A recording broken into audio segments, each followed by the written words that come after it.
Ladies and gentlemen, good evening and welcome to our evening show. This is Gachagua, the Tourist Man Black Africa. Over 108 workers who are in senior position working in the Deputy President's office were sent on compulsory leave. They were given up to midday to clear from the office and hand over to junior officers who are responsible and who can be answerable in case of anything. It was shocking in my view. And I noted that 95% of these senior members or senior workers in the office of the Deputy President comes from Mount Kenya. And more than 50% of them comes from Nyeri. Majority coming from Wamunyoro village. About 3 or 4% comes from the Kalenjin community, William Samoei Ruto's tribe. Ladies and gentlemen, this is Kenya for you. This is our country for you, where tribalism and its ugly face rears its head, and where the majority dominate, those who are in power dominate the others. And I think the same situation can be replicated in the office of the president. If you look at William Samoei Ruto's cabinet, if you look at the civil service, the senior civil service, parastatal heads, chief administrative secretaries who work, those guys who work like chief administrative secretaries, the principal secretaries, majority of them comes from the Kalenjin community, followed by the Kikuyu nation. And when I look at this situation, I think I found it was analyzing. Because if we have been accusing Gachagua of tribalism, we also need to look beyond the office of the Deputy President. And again, when I look at these guys are very junior. And I want us to look critically at the reason why William Samoei Ruto decided to send all these guys packing. Because much as we say that they have been sent on compulsory leave, that is just a euphemism of actually sending them home. I hope the government is going to compensate them. I hope the government is going to give them, pay their pension because of breaching the employment contract. So, ladies and gentlemen, why do you think these people were sent home? Why do you think they were sent on compulsory leave? Because it looked like something that it was so actually moved from somewhere, and it was something that had to be carried out very, very fast. Why the panic, ladies and gentlemen?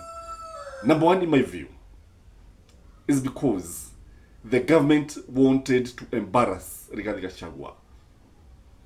The government wanted to show that Gachagua can only allow people, workers from his community and from his village to work in the office of the Deputy President, which is a national office. And the fact that the names were published on the media, the idea was to expose them and expose the Gachagua as a tribal warlord, as a tribal king, and justify the move, the action of sending or impeaching him.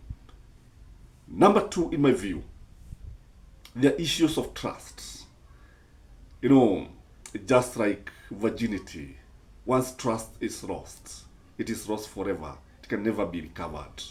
Ladies and gentlemen, William Samoei Ruto can no longer trust those people who are very close to Gachagua.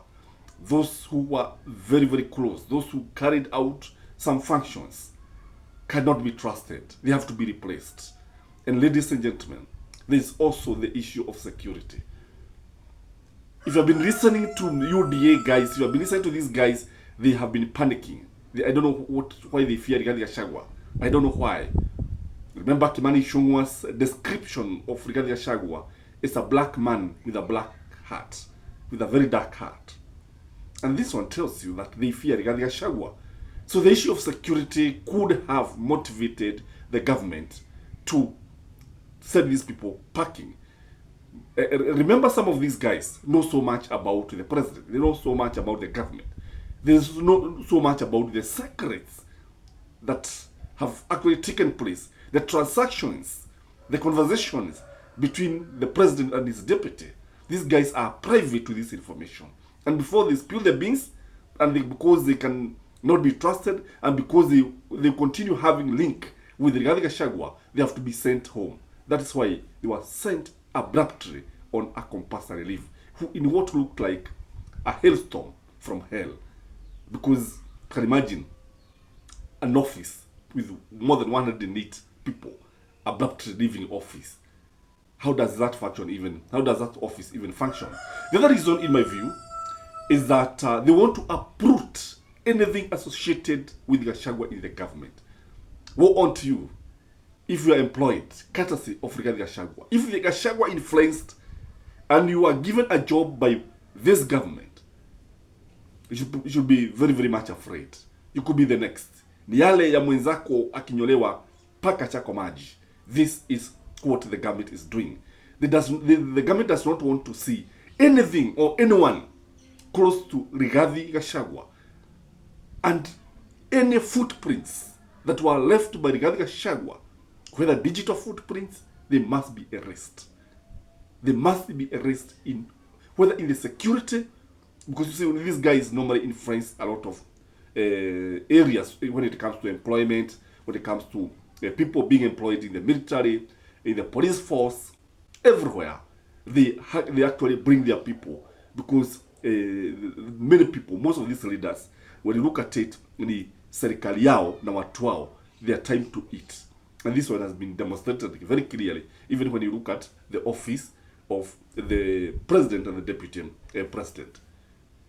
The other reason, in my view, is because of frustrations. William Samoei Ruto must have been very, very much frustrated by the ruling of the courts. Those conservatory orders that stopped the swearing of Kithure Kindiki must have triggered a panic button. Very angry. And because of this, and you know, as we stand now, Gachagua is still the deputy president of the Republic of Kenya. If William Samoei Ruto were to leave office, Gachagua would take over as a president. And because they don't want him even to go to the office, they want to make his office dysfunctional completely, they have to ensure that these people have been sent packing, such that Gachagua cannot even come to the office and work in that office. Guys, this is Kenya for you. This is our country.